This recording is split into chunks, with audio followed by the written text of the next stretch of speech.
السلام علیکم ورحمۃ اللہ وبرکاتہ۔ الحمدللہ کثیرہ، امید ہے آپ سب خیر و عافیت سے ہوں گے، ایمان و صحت کی بہترین حالت میں ہوں گے انشاءاللہ تعالی۔ تو آج ہم انشاءاللہ پارٹ 3 کو سمجھ لیتے ہیں۔ تبت عنہ وتبرأت من الكفر والشرك والكذب والغیبة والبدعة والنمیمة والفواحش والبہتان والمعاصی كلها، یعنی میں نے توبہ کی، اور کس سے توبہ کی؟ اور کفر، شرک، جھوٹ، غیبت، بدعت، چغلی، بے حیائی، بہتان اور تمام گناہوں سے بیزاری اختیار کی۔ اگر ہم اس کی وضاحت دیکھیں، یہاں پہ بہت سے فیکٹر، بہت سے پوائنٹس ایسے ہیں جس کو اگر ہم دل سے اگر ان کلمات کو کہیں نا، تو ہم بہت سی باتوں سے بچ سکتے ہیں، بہت سی برائیوں سے بچ سکتے ہیں۔ یہاں بندہ اللہ کے سامنے عہد کرتا ہے کہ وہ کفر اور شرک سے دور رہے گا۔ دیکھیں، یہ بات ہم پہلے پارٹ میں بھی کر کے آ چکے ہیں نا، پارٹ 1 میں، پارٹ 2 میں ہے، ہم نے یہ باتیں کی ہیں کہ ہم شرک سے جو ہے وہ لا تعلقی کا اظہار کر رہے ہیں۔ ہم اس سے جو ہے وہ اگر ہم جان بوجھ کر کر رہے ہیں تو ہم معافی مانگتے ہیں، اگر ہم جو ہے وہ ہم سے غلطی سے ہو رہا ہے تو ہم معافی مانگتے ہیں۔ اور ہم جو ہے وہ کفر، شرک، جھوٹ، غیبت، بدعت، چغلی، بے حیائی، بہتان اور تمام گناہوں سے بیزاری جو ہے وہ اختیار ہم کرتے ہیں۔ تو کفر جو ہے وہ کفر کا مطلب ہوتا ہے انکار۔ کفر کا مطلب ہے انکار کرنا۔ انکار، دیکھیں، انکار یہ ہوتا ہے کہ ہم خدا تعالیٰ کو ایک ماننے سے انکار کر دیں، تو یہ ہے عین کفر، یعنی کہ وہ مسلمان نہیں ہے شخص، وہ کفر کر رہا ہے، وہ کافر ہے۔ اور ایک شخص ہے جو کیا کرتا ہے کہ رب تعالیٰ کو تو مانتا ہے لیکن رب تعالیٰ کی نہیں مانتا۔ رب تعالیٰ کو ماننے سے کیا ہے؟ وہ مسلمان ہے، وہ مسلمان ہو جاتا ہے، اور رسول اللہ صلی اللہ علیہ وآلہ وسلم کو آخری نبی ماننے سے وہ مسلمان ہے۔ اللہ اور رسول دونوں کو ماننے سے وہ مسلمان ضرور ہے، لیکن اگر وہ عمل نہیں کر رہا تو وہ بھی کفر میں آ جاتا ہے، یعنی انکار کرنے میں آ جاتا ہے۔ وہ مسلمان ہے لیکن وہ رب تعالیٰ کے احکامات کو نہیں مان رہا، یعنی اللہ کو مانتا ہے لیکن اللہ تعالیٰ کے احکامات کو نہیں مان رہا، تو یہ بھی کفر کی ایک کیٹیگری ہے۔ اور اس کے علاوہ شرک تو میں نے آپ کو بہت ڈیٹیل سے بتا ہی دیا ہے۔ کسی بھی چیز کے علاوہ کسی بھی انسان کو کوئی بھی آپ ایسا فیکٹر لیں یا کسی بت کو، کسی کو بھی اب تعالیٰ کے ہمسر نہیں ٹھہرا سکتے، اگر کریں گے تو شرک میں آ جاتا ہے۔ اس کے بعد آ جاتا ہے جھوٹ۔ تو جھوٹ نہیں بولنا، مذاق میں بھی جھوٹ نہیں بولنا۔ حدیث کا مفہوم ہے کہ انسان جب جو ہے وہ مذاق کرے تو مذاق میں بھی جھوٹ نہ بولے، کیونکہ مذاق میں جھوٹ بولنا بھی جھوٹ ہی ہوتا ہے اصل میں۔ انشاءاللہ یہ الگ ٹاپک ہے، ڈیٹیل سے سمجھنے والے ٹاپک ہیں، انشاءاللہ ان کو ہم الگ الگ سمجھیں گے بعد میں۔ اور اس کے بعد ہے غیبت سے، ہم غیبت سے بچ رہے ہیں۔ غیبت کیا ہے؟ آپ کو یہ سمجھنے کی ضرورت ہے کہ غیبت کیا ہے۔ غیبت جو ہے وہ ہم ایک حدیث سے سمجھ لیتے ہیں، ایک حدیث کا مفہوم ہے۔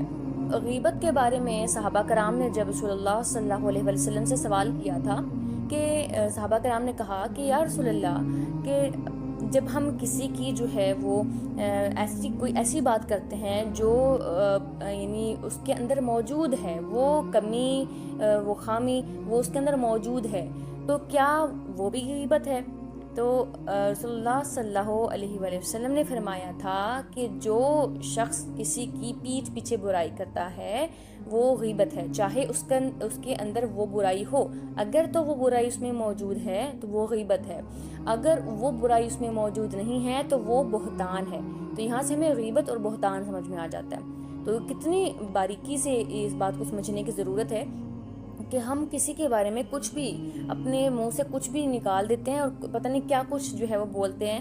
آپ سوچیں، اگر وہ باتیں اس میں موجود نہیں ہیں تو آپ بہتان لگا رہے ہیں۔ بہتان جو ہے وہ ایک جو ہے وہ کبیرہ گناہ ہے۔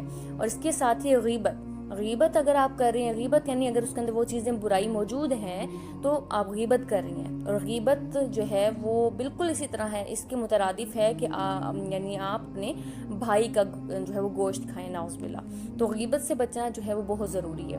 اور پھر اس کو بھی، یہ بھی ایک ڈیٹیل ٹاپک ہے، انشاءاللہ اس کو بھی ہم بعد میں ڈسکس کریں گے۔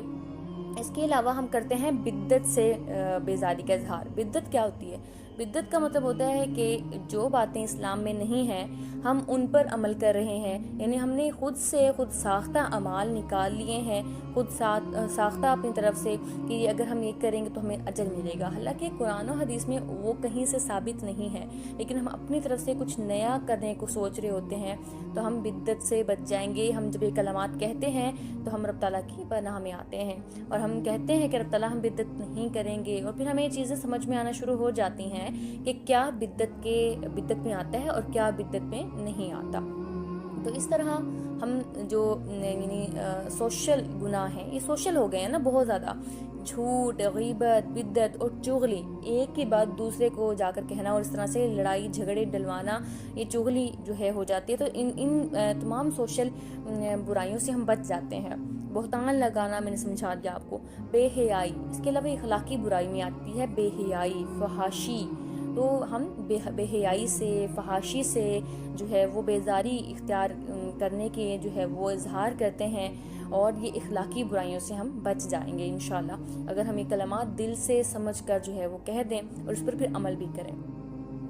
تو دیکھیں یہ جب ہم کہتے ہیں کہ ہم ان تمام باتوں سے، ان تمام گناہوں سے بیزاری اختیار کر رہے ہیں، یہ دراصل جو ہے وہ مکمل ہم جو ہے وہ اعلان برات کر رہے ہوتے ہیں، ہر گناہ سے، ہر باطل سے جو ہے وہ ہم اعلان برات کر رہے ہوتے ہیں کہ ہم نے شرک نہیں کیا، ہم کفر نہیں کرنا چاہتے، ہمیں جھوٹ، غیبت، بدعت، چغلی، بے حیائی، بہتان اور نیز جتنے بھی گناہ ہیں سب سے ہم بیزاری کا اظہار کر رہے ہیں اور رب تعالیٰ کی پناہ میں آ رہے ہیں اس چیز سے۔ اور حصہ 4، پارٹ 4 جو کہ بہت امپورٹنٹ ہے، دیکھیں پارٹ 1، پارٹ 2، پارٹ 3 تک ہم نے تمام گناہوں سے توبہ کی ہے، ہم نے استغفار کی ہے، رب تعالیٰ کی پناہ میں ہم آ گئے ہیں۔ اور پارٹ 4 کیا ہے؟ وَأَسْلَمْتُ وَأَقُولُ لا الہ الا اللہ محمد رسول اللہ، اور میں نے اسلام قبول کیا۔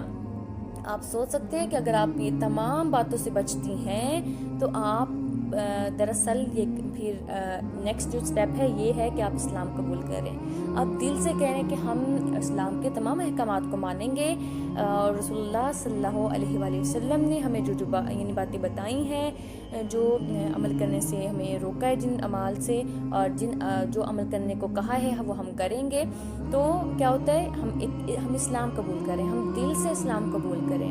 آپ اگر تمام باتوں پر عمل کرتی ہیں تو آپ دل سے اسلام قبول کر رہی ہیں، اور پھر اسلام قبول کر لیا، شرک سے بچ گئے، کفر سے بچ گئے، ہم نے جھوٹ بھی کہنا چھوڑ دیا، ہم جھوٹ نہیں کہتے، غیبت بھی نہیں کرتے، چغلی بھی نہیں کرتے، بہتان بھی نہیں لگاتے کسی پر، جو ہے وہ بدشگونیاں بھی نہیں لیتے، بے حیائی سے، فحاشی سے بھی بچ رہے ہیں، ہر گناہ سے بچنے کی کوشش کر رہے ہیں، تو یہ تمام عمل کرنے کے بعد بھی آپ مسلمان نہیں ہوں گے۔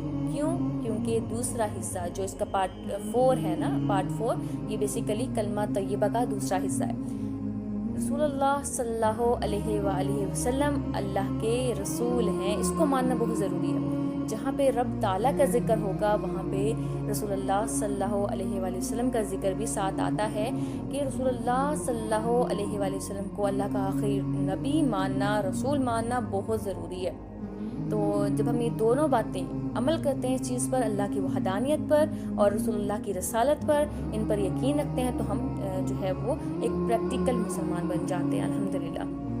اور میں نے اسلام قبول کیا اور میں کہتا ہوں کہ اللہ کے سوا کوئی معبود نہیں، محمد صلی اللہ علیہ وآلہ وسلم اللہ کے رسول ہیں۔ سبحان اللہ۔ یہ جو آخری حصہ ہے نا، یہ ایمان کا کہہ سکتے ہیں خلاصہ ہے۔ بندہ ہر قسم کے کفر سے توبہ کر کے دوبارہ اسلام کا جو ہے وہ اقرار کرتا ہے ان کلمات کو کہہ کے، اور پھر ان تمام باتوں سے جو ہے نا وہ یہ چیز ہمیں سمجھ میں آتی ہے کہ ہم صرف اللہ کو مانتے ہیں، ہم صرف ایک اللہ کو مانتے ہیں اور محمد صلی اللہ علیہ وآلہ وسلم کی پیروی کرتے ہیں۔ ہم رسول اللہ کے امتی ہیں، ہم رسول اللہ کے فالورز ہیں، اور ہم نے جو ہے وہ یہ تمام جو عہد کیے ہیں ہم اس سے عہد وفا کریں گے، ہم اپنے وعدوں کو پورا کریں گے، ہم اپنے ایمان کو مضبوط کرنے کی کوشش کریں گے۔ تو یہ بہت ہی خوبصورت کلمات ہیں الحمدللہ۔ اکثر امید ہے آپ کو یہ تمام کلمات جو ہیں وہ اچھے سے سمجھ میں آئے ہوں گے، اور اب ہم اس کو یعنی دیکھ لیتے ہیں احادیث مبارکہ میں ان کی کیا فضیلت ہے، کیا اہمیت ہے، اور ہم اس کو دوسرے اینگل سے کیسے سمجھ سکتے ہیں۔ تو ایک حدیث ہے جو ہے شرک سب سے بڑا گناہ ہے، حدیث بھی ہے اس پر کہ رسول اللہ صلی اللہ علیہ وآلہ وسلم نے فرمایا کہ سب سے بڑا گناہ یہ ہے کہ تو اللہ کا شریک ٹھہرائے حالانکہ اس نے تجھے پیدا کیا ہے۔ یعنی دیکھیں ہمیں پیدا کیا ہے اور ہم پھر اسی کے برابر کسی کو شریک ٹھہرا دیں تو کتنا بڑا گناہ ہے، تو بہت بڑا گناہ ہے۔ یہ بخاری مسلم میں حدیث جو ہے وہ موجود ہے۔ اور دوسری حدیث ہے بلکہ قرآن پاک میں اس چیز کا ذکر ہے، کفر و شرک سے بیزاری کا جو ہے وہ کہا گیا ہے اور مضبوط کڑے کو تھامنے کا کہا گیا ہے۔ قرآن پاک میں اللہ تعالیٰ فرماتا ہے، سورۃ البقرہ آیت نمبر 256 ہے، فَمَن يَكْفُرُ بِالطَّاغُوتِ وَيُؤْمِن بِاللَّهِ فَقَدِ اسْتَمْسَكَ بِالْعُرْوَةِ الْوُثْقَىٰ، جو طاغوت کا انکار کرے، طاغوت کا مطلب ہے شیطان کا، اور اس کے ساتھ ہی جتنے بھی گناہ ہیں، جب ظاہر سی بات ہے سارے گناہ شیطان سے ریلیٹ ہیں، اس سے جڑ رہے ہیں جا کے کہیں نہ کہیں، تو جو طاغوت کا انکار کرے، طاغوت ہم یہ بھی کہہ سکتے ہیں کہ ہمارا نفس بھی ہے، یہ بھی طاغوت کے کیٹیگری میں آتا ہے، ہمارا نفس اور یہ جو شیطان ہے، اور اس کے علاوہ جتنے بھی گناہ ہیں، شرک کفر یہ سارا، تو جو طاغوت کا انکار کرے اور اللہ پر ایمان لائے تو اس نے مضبوط کڑا تھام لیا، اس نے ایک مضبوط کڑا، یعنی مضبوط کڑا ہم کہہ سکتے ہیں کہ ایک مضبوط رسی، آپ اسے امیجن کر لیں کہ اتنی مضبوط رسی ہے کہ آپ اس کو جب تھام لیتے ہیں تو پھر وہ سیدھا آپ جو ہے وہ رب تعالیٰ کے ساتھ ایک کنیکشن بلٹ اپ ہو جاتا ہے۔ جیسے یہ آپ کہہ سکتے ہیں کہ ایک رسی ہے، اس کا ایک سرا رب تعالیٰ کے ہاتھ میں ہے اور دوسرا سرا ایک انسان جو ہے وہ اس کو تھام لیتا ہے۔ جیسے اللہ کے الف پر آپ غور کریں نا، وہ بالکل سیدھا ہوتا ہے، بالکل ایسے کھڑا ہوا، بالکل ایک رسی کی مانند ہے۔ تو جو ہم کہتے ہیں نا اللہ اللہ، یعنی ایک کنیکشن بلٹ اپ ہو گیا، ایک جیسے نماز کو بھی جو ہے وہ ایک رسی کہا گیا، ایک مضبوط رسی کہا گیا ہے، تو نماز کے ذریعے ہم اپنے ایمان کو مضبوط کر سکتے ہیں، ہم اللہ تعالیٰ کے ساتھ مضبوط تعلق بنا سکتے ہیں، اور جب یہ کنیکشن مضبوط ہوتا ہے نا تو جو تاثیر ملتی ہے، جو نماز پڑھتے ہوئے، جو ذکر کرتے ہوئے خشوع و خضوع ملتا ہے، وہ الگ ہی لیول کا ہوتا ہے، اس کو ہم اپنے الفاظ میں بیان بھی نہیں کر سکتے، کیونکہ جو یعنی جب جس کو بھی میسر ہوا یہ جو کیفیت ہے تو وہ کبھی ایکسپلین نہیں کر پاتا، وہ جب ایکسپلین کرتا بھی ہے تو اس کے پاس الفاظ نہیں ہوتے، صرف آنسو ہوتے ہیں، اور آنسوؤں کو سمجھنا ہر کسی کے بس کی بات نہیں ہوتی۔ اسی طرح قرآن جو ہے وہ ایک حدیث ہے، شرک سے پاک ہونا جنت کا سبب بھی ہے۔ کیسے؟ رسول اللہ صلی اللہ علیہ وآلہ وسلم نے فرمایا کہ جو شخص اللہ کے ساتھ کسی کو شریک نہ ٹھہراتے ہوئے مر گیا، یعنی شرک نہیں کیا اس نے اپنی پوری زندگی میں، اور وہ مر گیا تو وہ جنت میں داخل ہوگا۔ سبحان اللہ، دیکھیں کتنی بڑی خوشخبری ایک انسان کے لیے کہ وہ صرف ایک کام کرے، اللہ کے ساتھ برابر جو ہے وہ ہمسر جو ہے کسی کو نہ ٹھہرائے، شریک نہ ٹھہرائے، شرک نہ کرے، اور وہ اس کا عقیدہ اتنا مضبوط ہے، وہ جو بھی مانگتا ہے وہ اللہ سے مانگتا ہے، وہ اسے اپنی تمام باتوں کا اسے پتہ ہے کہ میں نے کچھ بھی مانگنا ہے اللہ سے مانگنا ہے، میری دوستی میری اللہ کے ساتھ ہے، میں نے کوئی بھی اپنا مسئلہ پیش کرنا ہے کہ کسی کے سامنے تو وہ میں نے اللہ کے سامنے کرنا ہے۔ تو یہ چیزیں انسان کو بہت زیادہ ایک تو بعمل بنا دیتی ہیں، اور دوسرا اس کے عمل میں بھی، عمل کے ذریعے دوسرے لوگوں کو بھی متاثر کرنے کی ایک تاثیر دے دیتے ہیں،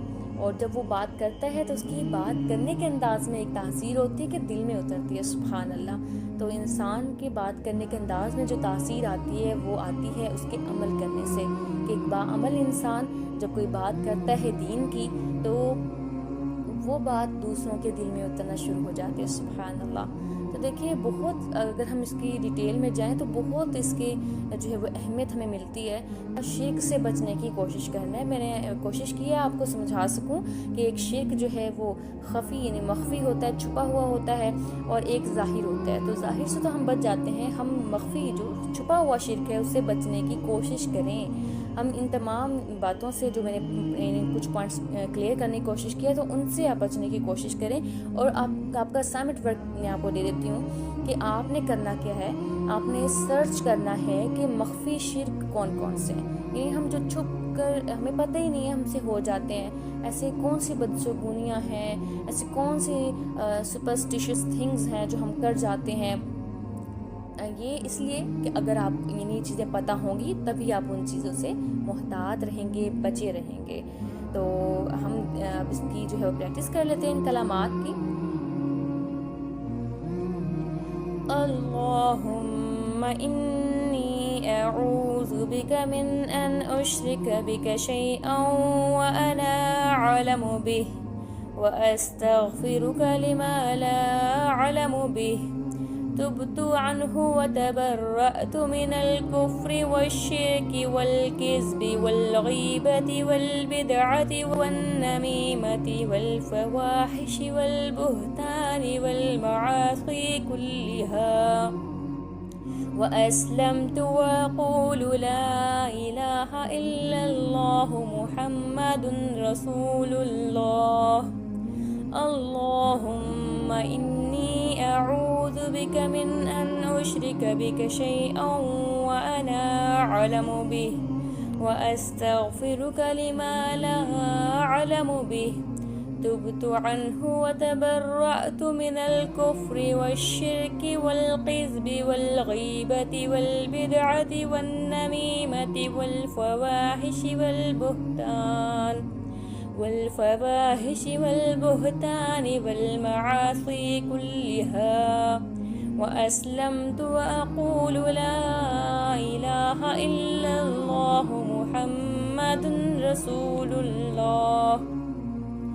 اللهم إني أعوذ بك من أن أشرك بك شيئا وأنا أعلم به وأستغفرك لما لا أعلم به تبت عنه وتبرأت من الكفر والشرك والكذب والغيبة والبدعة والنميمة والفواحش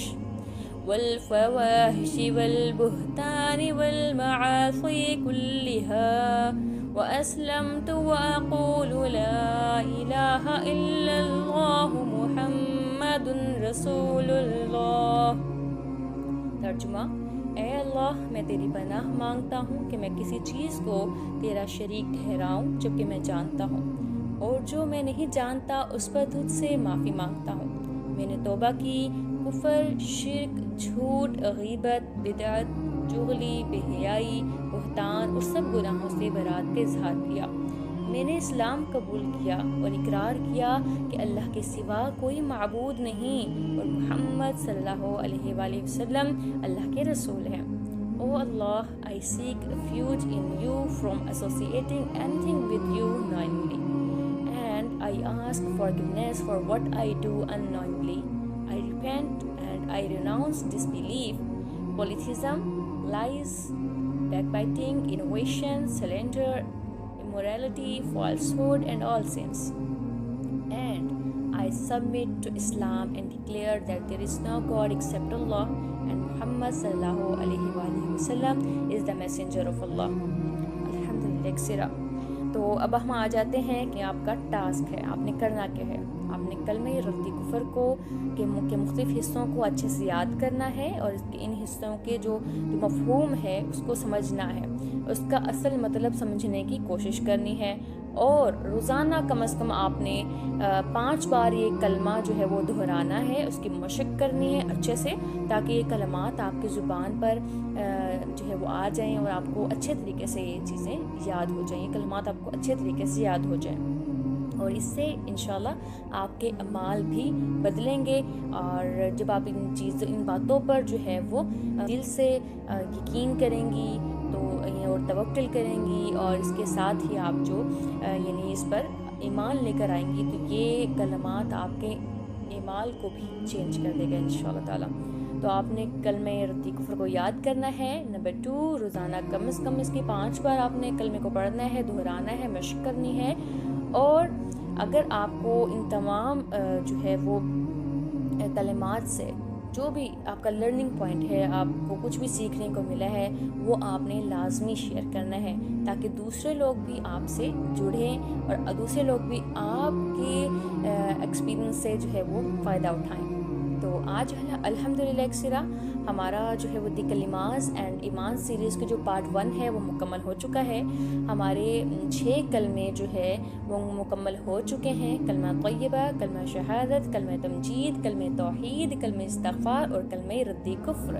یہ ہمارا مکمل ہو چکا ہے پارٹ 1 الحمدللہ اکسرا. ہم رب تعالیٰ سے دعا کر لیتے ہیں کہ اگر ہم سے کوئی غلطی کوتاہی ہو گئی ہو تو رب تعالیٰ ہمیں معاف فرمائے اور ہمیں ان تمام کلمات کو جو ہم نے سمجھے ہیں ان پر عمل کرنے والا بنا دے اور ہم اس پر عمل کریں دل سے اور ہمیں جو ہے ایسا عمل کرنے والا بنا جو ہمیں قبولیت کے درجے تک ہمارے اعمال کو لے جائے. آمین ثم آمین. اللہ تعالیٰ سے دعا ہے کہ ہمارے اس عمل کو، اس نیکی کو اپنی بارگاہ الہی میں قبول فرمائے. ربنا تقبل منا انک انت السمیع العلیم. آمین ثم آمین. آج کے لیے اتنا ہی. السلام علیکم ورحمۃ اللہ وبرکاتہ. اگر آپ کو یہ ویڈیو اچھی لگی ہے تو لائک کریں، شیئر کریں اینڈ سبسکرائب کرنا مت بھولیں تاکہ آپ کو آنے والی ویڈیوز کی نوٹیفیکیشن ملتی رہے.